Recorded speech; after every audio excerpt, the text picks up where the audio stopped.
একদিন তোমারি নাম মসজিদে হবে এলান, হবে না? তৈরি থেকো, তৈরি রেখো কবরের মাল সামান, একদিন তোমারি নাম মসজিদে হবে এলান, হবে না বলেন তো? একদিন তোমাকে জড়িয়ে কাফন, বন্ধু স্বজন করবে দাফন, হঠাৎ চলে যাবে আদরের ধন, প্রিয় মা বাবা ভাসিয়ে নয়ন, ভাসিবে না? চোখ ভেসে ভেসে কান্না করবে, কিন্তু কান্না শেষ হবে না। কান্না করে রক্ত বের হলে আর সম্ভব না। একদিন তোমাকে হাসিয়ে নয়ন, বন্ধু স্বজন কাঁদবে স্বজন, হঠাৎ চলে যাবে আদরের ধন, প্রিয় মা বাবা হাসিয়ে নয়ন।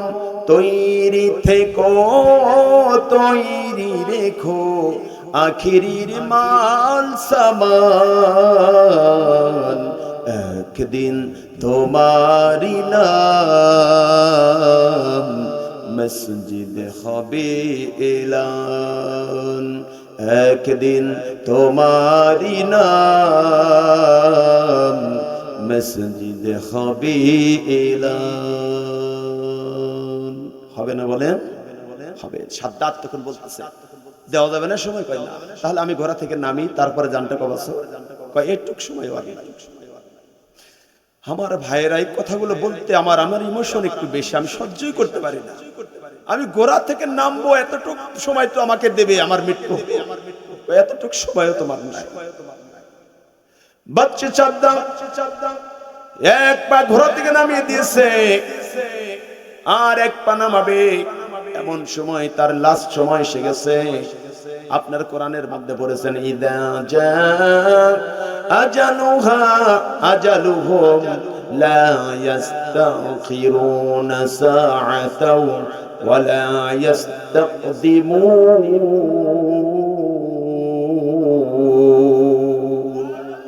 নির্দিষ্ট সময় যখন তোমার শেষ হয়ে যাবে, এক সেকেন্ড তোমার জান আগে করা হবে না, এক সেকেন্ড পরেও করা হবে না। নতুন করে কোন সময় দেওয়ার অপশন আজরাইলের নাই, ঠিক না?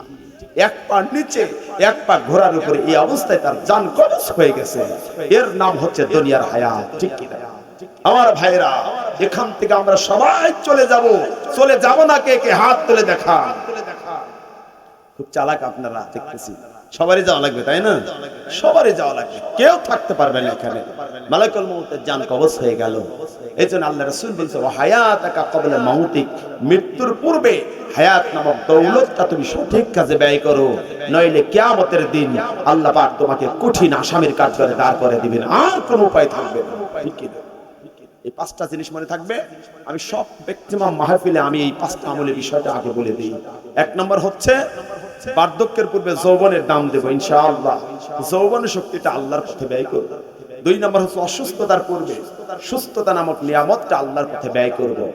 তিন নম্বর হচ্ছে সম্পদ, গরিবত্ব আসার আগে এই সম্পদকে আল্লাহর পথে ব্যয় করব। চার নম্বর হচ্ছে ব্যস্ততার পূর্বে অবসর সময় এখন আছি, বেশি বেশি করে মহান আল্লাহ পাকের এক্সেস নফল ইবাদতগুলো করব, কারণ নফলের ঘাটতি, নফল দিয়ে ফরজের ঘাটতিকে ফিল আপ করে দেওয়া হবে। আর পাঁচ নাম্বার, মৃত্যুর পূর্বে হায়াত নামক দৌলতকে আল্লাহ পাক সঠিক পথে ব্যবহার করব। রাজি আছেন? কারা কারা রাজি? হাত তুলে দেখাবেন। লিল্লাহে তাকবীর।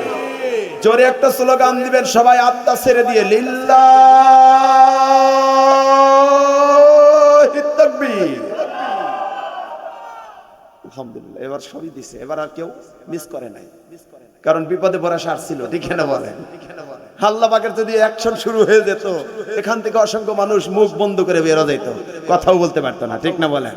আল্লাহ পাক সবাইকে কবুল করেছেন, কাউকে যেন আল্লাহ পাক এরকম বিপদ না দেন, বলে না আমিন। আমি আপনাদের সামনে মহাগ্রন্থ আল কোরআনুল কারীমের একটা সূরার একটা আয়াত, দুটো আয়াত তেলাওয়াত করেছি। কোরআনুল কারীমের মধ্যে কতটা সূরা আছে বলেন তো? সবাই বলেন তো?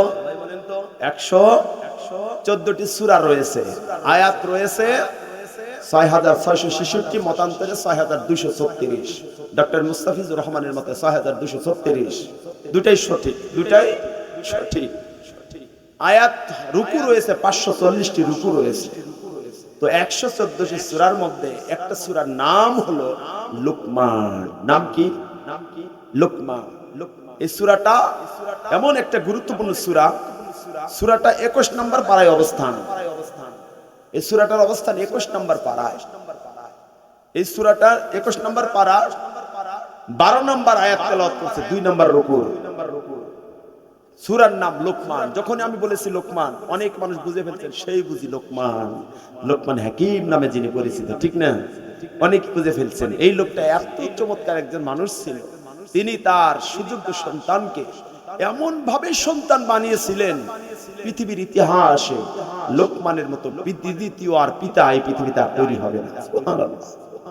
কারণ তার সন্তানকে দেখি জগৎ বিখ্যাত 10টা উপদেশ দিয়েছিলেন।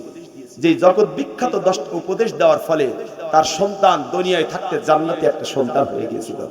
আল্লাহ পাকের দরবারে এই লোকমান হাকিমের সন্তানকে দেওয়া 10টা উপদেশকে আল্লাহ পাকের দরবারে এত পছন্দের কারণ হয়ে গেল, আল্লাহ পাক সেই 10টা উপদেশকে উম্মতে মুহাম্মাদীর মুক্তির জন্য একজন যোগ্য পিতা যেন তার সন্তানকে উপদেশ দিয়ে তার সন্তানকে যেন একটা পিপারের সন্তান, ইমানদার সন্তান হিসেবে তৈরি করে রাখতে পারেন, এজন্য তার নামে স্পেশাল সূরা নাজিল করে এই সূরার মধ্যে 10টা উপদেশ আল্লাহ তুলে ধরলেন। সুবহানাল্লাহ।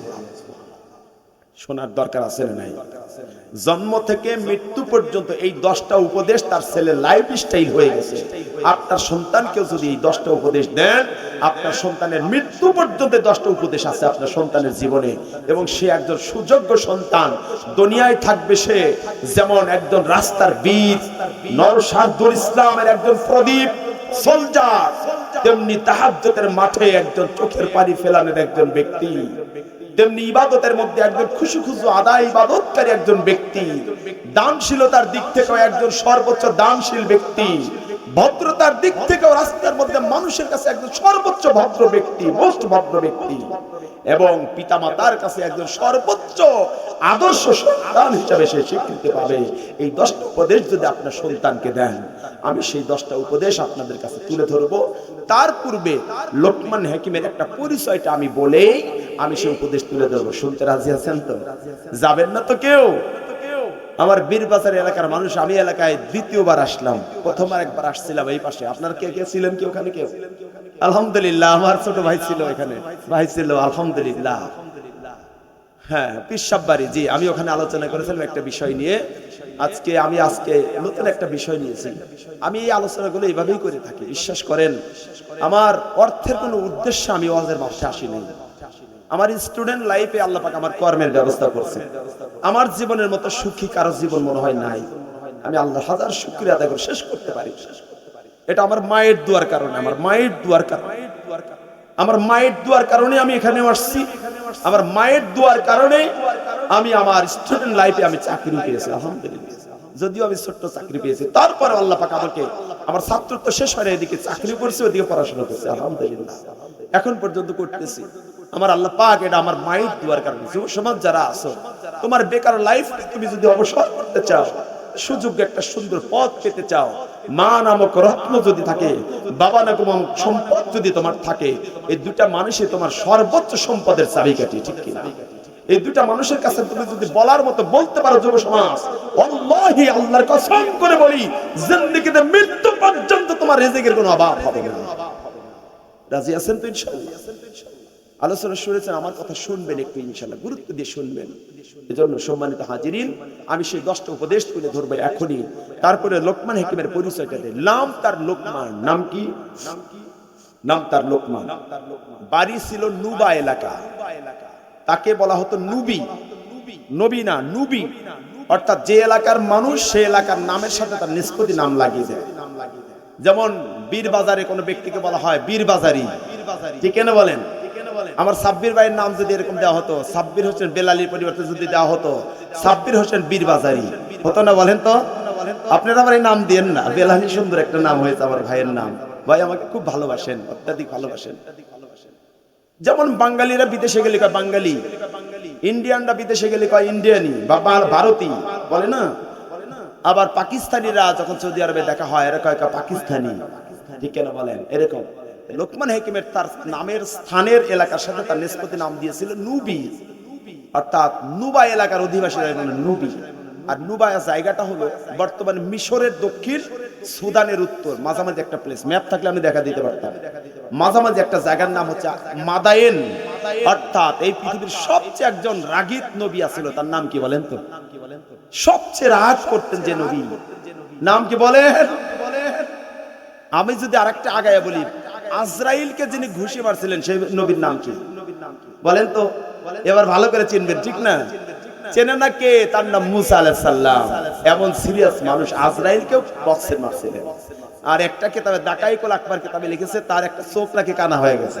যদিও আমি এটা হাদিসে পাই না, তবে ঘুষি যে মারছে এটা বাস্তব হাদিস। সেই মুসা আলাইহিস সালামের শ্বশুর বাড়ি সেই মাদায়েন, ফেরাউনের এক কীর্তিকে মেরে দিয়ে যেখানে পালাই গেছিলেন সেই মাদায়েনে যে একটা কারিশমা দেখাইলেন। আর শুআয়ব আলাইহিস সালাম তার মেয়েকে তার সাথে বিয়ে দিয়ে দিলেন, কারণ এক নবীকে আরেক নবী চেনে, ঠিক কিনা? এক নবীর চোখের জুমিং পাওয়ারে আরেক নবীর সবকিছু নিদর্শন দেখার সুযোগ দিয়ে দেন আল্লাহ পাক। সুবহানাল্লাহ। কথায় তো অনেক কথা আসে, ওগুলো আমি বলবো না। এই কথাগুলো বলতে গেলে 4 ঘন্টা ওয়াজ করা লাগবে, আর এদিকে আমি 25 বছরে মরে শেষ হয়ে যাবো ইনশাআল্লাহ। আমি সম্মানিত হাজিরিন, আমি যে কথা বলি, সেই মাদায়েন ছিল তার আপনার লোকমান আলাইহিস সালামের জন্মস্থান। তার পেশা ছিল, এবার তার পেশা বলে দিই, তার পেশা ছিল তিনি চাকর ছিলেন, গোলাম ছিলেন। গোলামের মধ্যে 1 নম্বর হলো বলেছে তিনি ছিলেন ছাগল চড়াতেন, মাঠে গনাম চড়াতেন। আর 2 নম্বর বলেছে তিনি কাঠের ব্যবসা করতেন বা কাঠ চিরতেন, কারখানায় কাঠ চিরতেন। আমাদের সমেলের মতো মেল না, মানে তলোয়ার দিয়ে, দা দিয়ে, বটি দিয়ে কাঠকে কাটতে হতো। এই 2টা কথা বলেছে তার কর্ম। আর একটা বর্ণনায় আসছে তিনি ছিলেন একজন বাদশার মতো, একজন বাদশা। আসলে মূলত সে বাদশা ছিল না। ইবনে কাসির রাহমাতুল্লাহ আলাইহি বলেছেন তিনি একজন গোলাম ছিলেন। আর সেই লোকমান হাকিমের এবার তার অবস্থান গেল, তার কর্ম চলে গেল। এবার জ্ঞানের দিক থেকে বলি, ওই সমসাময়িক যুগে লোকমান আলাইহিস সালামের তো দ্বিতীয় জ্ঞানী আর কেউ ছিলেন, সবচেয়ে জ্ঞানী ছিল। লোকটার গঠন বলে দেয়, এবার গঠন ছিল মিডিয়াম টাইপের মানুষ, ঠোঁটগুলো ছিল মোটা, গায়ের রং ছিল কালো কুচি, এবং তাকে দেখতে বিশ্রী দেখা যেত, কিন্তু এলেমের তার ভরপুর দিয়েছিল, তার বডিতে এলেম দিয়ে পরিপূর্ণ দিয়েছিলেন। সুবহানাল্লাহ। পৃথিবীর সবচেয়ে বড় সম্পদ কি বলেন তো? ইলম, জ্ঞান, হিকমত। আরবিতে বলা হয় ইলম বা হিকমত। আল্লাহ বলেছেন ওমাই ইয়াতিল হিকমাতা ফাকাদ উতিয়া খায়রান কাসীরা। যাকে আমি জ্ঞান দিয়েছি, এক্সেস জ্ঞান, হিকমত দিয়েছি, তাকে আমার পক্ষ থেকে প্রভুত্ব কল্যাণ দিয়েছি। সুবহানাল্লাহ। একজন নবীকে আল্লাহ পাক 2টা অপশন দিয়েছিলেন। নাম্বার 1, তুমি কি জ্ঞান পৃথিবীর সম্পদ নেবে নাকি এই পাশে ইলম নেবে, কোনটা নেবে? সেই নবীর নাম কি বলেন তো? একজন বলেন তো? ওই নবীকে বলেছিলেন আপনি কি ইলম নেবেন না জ্ঞান, এই কি আপনি সম্পদ নেবেন না ইলম নেবেন? তিনি বলেছেন আমি যদি সম্পদ নেই, এই সম্পদ ব্যবহার করতে করতে একদিন সব সম্পদ ফুরিয়ে যাবে। কথা ঠিক কিনা? কিন্তু আমি যদি ইলম নেই, তাহলে ইলম তো কোনোদিন ফুরাবে না। ফুরাবে কি? যত বিকিরণ করব, মানুষের কাছে প্রচার করব, তত ইলমের মাত্রা আরো বাড়িয়ে দিবেন। ঠিক কিনা? ঠিক না বলেন? সেই নবীর নাম হলো সুলাইমান আলাইহিস সালাম। নাম কি? আল্লাহ নবী সুলাইমানকে আল্লাহ বললেন, 2টা অপশন দিলাম। নাম্বার 1 নম্বর অপশন হলো আপনাকে দুনিয়ার সমস্ত সম্পদ দেওয়া হবে। আপনি কি সমস্ত সম্পদ নেবেন নাকি ইলমের সম্পদ নেবেন, কোনটা নেবেন? আল্লাহর নবী সুলাইমান আলাইহিস সালাম ভাবলেন নবীরা তো কোনোদিন ভুল করে না, ঠিক কিনা বলেন? নবীরা ভুল করে না। তিনি বললেন আমি যদি সম্পদ নেই, এই সম্পদগুলো বন্যার পানির মতো একদিন ফুরিয়ে যাবে।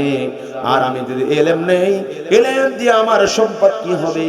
ইলম দিয়ে, আমার জ্ঞান দিয়ে মহান আল্লাহ পাককে আমি চিনতে পারবো। এর চাইতে বড় সম্পদ আর দুনিয়াতে কিছুই হতে পারে না। আল্লাহ রাব্বুল আলামিন বললেন সুলাইমান, আপনি আপনার চাওয়া সঠিক করেছেন। আপনি সঠিক জিনিস যখন নির্বাচন করতে পেরেছেন, আপনাকে আমি ইলম দিলাম আর পৃথিবীর সমস্ত সম্পদ বোনাস দিয়ে দিলাম, সব দিয়ে দিয়েছিলেন আল্লাহ। লোকমান হাকিমকে আল্লাহ পাক ওরকম ইলম দিয়েছেন কোরআনুল কারীমের মধ্যে। আল্লাহ ওয়ালাকাদ আতাইনা লুকমানাল হিকমা, আমি লোকমানকে আমার পক্ষ থেকে ইলম দিয়েছি। সুবহানাল্লাহ। তাফসীরের মধ্যে পড়ে দেখলাম লোকমান যখন মাঠে চরাতেন তখন সমস্ত রাখালেরা লোকমানের মুখের কথা শোনার জন্য সব লোককে ঘেরা করে বসতো। সুবহানাল্লাহ বলেন। আর বলতেন, লোকমান তোমার একটু সেই নুরানি কথাগুলো একটু বলো তো, তোমার কথা শুনলে আমাদের কত ভালো লাগে, তুমি একটু কথা বলো। তার মুখের ভয়েসটাই ছিল ভিন্ন। সুবহানাল্লাহ। বাংলাদেশের একটা রত্ন আমাদের দ্বীনি ভাই ডক্টর মিজানুর রহমান আজহারী সাহেবের কথা শোনার জন্য লক্ষ লক্ষ যুব সমাজ এবং বৃদ্ধরা পর্যন্ত 3 দিন আগে যায় বিছানা রেডি করে নিয়েছে। ঠিক আছে, আল্লাহ দেন নাই? এই পৃথিবীর সবচেয়ে দামি সম্পদ হলো কোরআনের দামি সম্পদ। কোরআন এবং কোরআনের কথাগুলো পৃথিবীর সবচেয়ে দামি এবং এটার দাম বেশি, সবচেয়ে বেশি। ঠিক না? এমন করে পৃথিবীর এমন একজন মেহমান নিয়ে আসেন যে আসলে এত লক্ষ লক্ষ মানুষ যাবে, কেউ যাবে? জাতিসংঘের মহাসচিব যদি আসে এরকম মানুষ হবে? হবে না। সৌদি আরবের প্রেসিডেন্ট যদি আসে এরকম মানুষ হবে? হবে না। ডোনাল্ড ট্রাম্প নতুন প্রেসিডেন্ট যদি আমেরিকার আসে হবে? মানুষ হবে না। এমানুয়েল ম্যাক্রো ফ্রান্সের প্রেসিডেন্ট আসলে মানুষ হবে? হবে না। কিন্তু আমার দেশের সম্পদ ডক্টর মিজানুর রহমান যদি বলে যে নাটোর গুরুদাসপুর বীরবাজার সাব্বির ভাইয়ের মাদ্রাসায় তার মাহফিল, সাব্বির ভাইয়ের মাদ্রাসায় তার মাহফিল, ডক্টর মিজানুর রহমান আজহারী সাহেবের মাহফিল, দেখবেন শুধু একবার শুধু ফেসবুকে দেবে, আর কিচ্ছু করা লাগবে না। দেখবেন গুরুদাসপুর পর্যন্ত নয়, নয়াবাজার পর্যন্ত, এদিকে নাটোর পর্যন্ত, হরিশপুর বাইপাস পর্যন্ত গাড়ির জ্যাম পড়ে যাবে শুধু। ঠিক না? কারণ এই কোরআনের কথার দাম কম না বেশি? আল্লাহ পাক এই ইলমের দামের কারণে এটার মর্যাদা বাড়িয়ে দিয়েছেন। সুবহানাল্লাহ। তো লোকমানকে বলতেন, রাখালেরা তোমার কথা না শুনলে আমাদের ঘুম হয় না, ভালো লাগে না। একদিন যদি লোকমান মাঠে না যেতেন, রাখালেরা লোকমানের বাড়ি পর্যন্ত যাইতেন। সুবহানাল্লাহ। বাড়িতে যাইতেন, বলতেন, লোকমান তোমাকে না দেখলে ভালো লাগে না, তোমার এই নুরানি মুখের কথা না শুনলে আমাদের ভালো লাগে না, তুমি আমাদেরকে বলো তো তুমি এত জ্ঞান পেলে কিভাবে, বলো তো। লোকমান আলাইহিস সালাম তখন বললেন, আমি জ্ঞান পেয়েছি 2টি কারণে। কয়টি কারণ? তাফসীরের মধ্যে লিখেছে, পৃথিবীর কোন ব্যক্তি যদি লোকমান আলাইহিস সালামের ওই আখলাক ধারণ করে, আজও ব্যক্তিকে আল্লাহ পাক লোকমানের মতো জ্ঞান দিয়ে দিবেন। সুবহানাল্লাহ। লোকমান আলাইহিস সালামকে বললেন জ্ঞান পাওয়ার মূল কারণ কি? লোকমান আলাইহিস সালাম বলে দিলেন, 2টি কারণে আমি জ্ঞান পেয়েছি আল্লাহর দরবারে। নাম্বার 1, একটা কারণ যে ইলম পাওয়ার কারণ, মূল একটা কারণ হলো পৃথিবীতে আমি চলাফেরা করছি মানুষের মধ্যে, সব সময়ের জন্য সদা সর্বদা সত্য কথা বলতাম। সুবহানাল্লাহ। সত্য কথা বলতাম আমি। কি বলতেন? মিথ্যা কথা বলতেন না, সত্য কথা বলতেন। আমরা কি বলতে পারবো না সত্য কথা? বলেন। এটা যদি আপনি মন থেকে একটা নিয়ত করেন, আর যদি আপনি যুদ্ধের মতো একটা প্রতিজ্ঞা করেন, আজকের থেকে একটা কথা মিথ্যা বলবো না, বলবো না, এটা না বললে কি আপনাকে মেরে ফেলে দেওয়া হবে? এরকম কোন বিপদে পড়বে? কোনো কিছুই না। শুধু মন থেকে একটা, দিল থেকে একটা খাস নিয়ত যদি করেন, দেখবেন মিথ্যা দূর হয়ে গেছে। ঠিক ঠিক। পরের দিন থেকে 7 দিন পর থেকে 7 দিন যদি আপনার মুখ থেকে কোনো মিথ্যা বের না হয়, 8 দিনের দিন দেখবেন আপনার মুখের কথার দাম কত, পাওয়ার কত। প্রতিটা মানুষ আপনার কথার কত দাম দেয় আপনি দেখবেন। আপনি কথা বলবেন, 10 জন মানুষ কথা বলছে, এই মিথ্যা না বলার কারণে আপনি তো সত্যবাদী। 10 জন মানুষের মধ্যে আপনি কথা বলছেন, সব মানুষ আপনার কথা গুরুত্ব দেয়, সব স্টপ হয়ে যাবে, সব স্টপ হয়ে যাবে, আপনার কথা গুরুত্ব দেবে। এটা হলো মিথ্যা যে নাই আপনার মধ্যে, এই সত্যের একটা আকর্ষণের কারণ। আমরা কি বলতে পারবো না? লোকমান হাকিম বললেন, 1 নাম্বার কারণে, যে কারণে আমাকে আল্লাহ রাব্বুল আলামিন ইলম দিয়েছেন, 1 নাম্বার কারণ হলো জীবনে কোনোদিন আমি মিথ্যা কথা বলি নাই। সুবহানাল্লাহ। আর 2 নাম্বার কারণ তিনি বললেন, 2 নাম্বার কারণ হলো আমি কথা বলার সময় সব সময়ের জন্য খেয়াল করেছি, প্রয়োজনের অতিরিক্ত কোনো কথা আমি কোনোদিন বলতে চেষ্টাও করি নাই। সুবহানাল্লাহ। প্রয়োজনের অতিরিক্ত কথা আমরা বলবো না, রাজি আছেন তো ইনশাআল্লাহ? কিন্তু প্রয়োজনের অতিরিক্ত কথা এক জায়গায় বলতেই হয়, বলতেই হয়। কোন জায়গায় বলেন? বাজার, চা স্টল, গুড চা স্টল, তাই না? এজন্য আমার নবী বললেন, সবচেয়ে নিকৃষ্ট প্লেস বাজার, যেখানে মানুষের গীবত, মানুষের চগল করি, অতিরিক্ত কথা, বাজে কথা, মিথ্যা কথা সেখানে বলতেই হবে, কথা ঠিক না বলেন? এজন্য নবী বললেন তুমি প্রয়োজন ছাড়া কখনো বাজারে যেও না, বাজারে যেও না, বাজারে গেলেই তোমার লস আর লস হয়ে যাবে। ঠিক না? 30 স্টলে বসছেন, একজন মানুষ একটা চা খাওয়াবে, আধা ঘন্টা 40 মিনিট তার পিছনে ব্যয় করে 5 টাকার বিনিময়ে। ঠিক না? 5 টাকার বিনিময়ে 40 মিনিট তার সাথে সঙ্গ দেয় একটা চা খাওয়ার জন্য। আর ওখানে বসার পরে ফজরের নামাজ পড়ছে, জোহরের নামাজ পড়ছে, আসরও পড়ে চা স্টলে বসে 3টা 4টা 5 জনের কিবত সাথে ফেল চলবে এই 20 মিনিটের মধ্যে। ঠিক কিনা বলেন? লাভটা হলো ফজর পরে যা কামাই করেছেন, আসর পরে, জোহর পরে যা কামাই করেছেন, এই 5 জনের কিবত করার কারণে সব আমলনামায় 5 জনের আমলনামায় ট্রান্সফার হয়ে চলে গেছে। ঠিক লাভ হতো এটা। আপনি কি মন খারাপ করলেন? হুজুর এই বাজারে ব্যবসায়ীরা তো মন খারাপ করবে, হুজুরের ওয়াজ শুনে জিন্দেগিতে দাওয়াত দিবেন, হুজুর লোকজনকে বাজার ঠিক থেকে দূর করে দিতেছে। আসলে উনি তো ওনার লাভের ধান্দায় আছে। ঠিক না বলেন? আমি হচ্ছে আপনার লাভের কথা আমি বলে দিলেন। আসলে কি আমার কথার সাথে আপনারা একমত? বাজারে বসলে এমন কোন দিন না, এমন কোন দোকান না যেখানে গীবত করা হয় না। ঠিক না? শুধু গীবত আর বাজে কথা, ভাষা খারাপ। ঠিক না? মুনাফিকের 4th নাম্বার যে বৈশিষ্ট্য, ভাষা খারাপ করে। ওয়াইজা খসামা ফাজরা, যখন তারা ভাষা গালিগালাজ করবে তখন তারা খারাপ ভাষা বলবে, বাজারে যেটা হয়ে যায়। ঠিক না বলেন? এজন্য লোকমান হাকিম বললেন 1 নাম্বার আমি মিথ্যা বলি নাই, 2 নাম্বার আমি প্রয়োজনের অতিরিক্ত কোনো কথা আমি বলি। আর একটা বর্ণনা আসছে যে আমার 9টা কারণে আল্লাহ আমাকে ইলম দিয়েছেন। 1 নাম্বার আমি আমানত রক্ষা করেছি, সুবহানাল্লাহ। আমানতের খেয়ানত করি না, আমানতের খেয়ানত। রাজি আছেন তো ইনশাআল্লাহ? আমানতের খেয়ানত করব। ভাই পিছনের ভাইরা একটু কথা বলেন, ঘুমাচ্ছেন নাকি? আমানতের খেয়ানত করবেন, আমরা করব না। তাহলে লোকমান হাকিমের মতো ইলম আপনি পেয়ে যাবেন। মাদ্রাসায় পড়েন না তাতে কি হয়েছে? আল্লাহর পক্ষ থেকে ইলম দিয়ে দিবেন আল্লাহ। আপনি সব শুদ্ধ করে বুঝে ফেলবেন অলরেডি। মূল ইলম দেন কে? আল্লাহ, দেওয়ার মালিক আল্লাহ। লোকমান হাকিম বললেন 9 কারণের মধ্যে 1 নাম্বার বললেন আমি আমানত রক্ষা করে চলতাম। 2 নাম্বার হলো বাজে কথা আমি বলতাম না কখনো। 3 নাম্বার তিনি বলেছেন আমি দৃষ্টিকে অবনত রাখতাম সবসময়ের জন্য। 4 নাম্বার হলো আমি হালাল রিজিকে তুষ্ট থাকতাম। যদিও আমার 1 লোকমা খাবার হতো, সেটা যদি হালাল হতো ওটা খেয়ে আমি আল্লাহ শুকরিয়া আদায় করতাম। 5 নাম্বার হলো আমি লজ্জাস্থানের হেফাজত করতাম। কখনো আমি জেনার কাজে লিপ্ত হই নাই, মানুষের সম্পর্ক বা কোনো চিন্তাও পর্যন্ত আমি করি নাই। 6 নাম্বার হলো সত্য কথায় আমি অটল থেকেছি, যদিও আমার উপর জুলুম নির্যাতন হয়েছে, আমি সবসময়ের জন্য সত্য কথার উপর আমি অটল থেকেছি, মিথ্যার আশ্রয় আমি নেই নাই।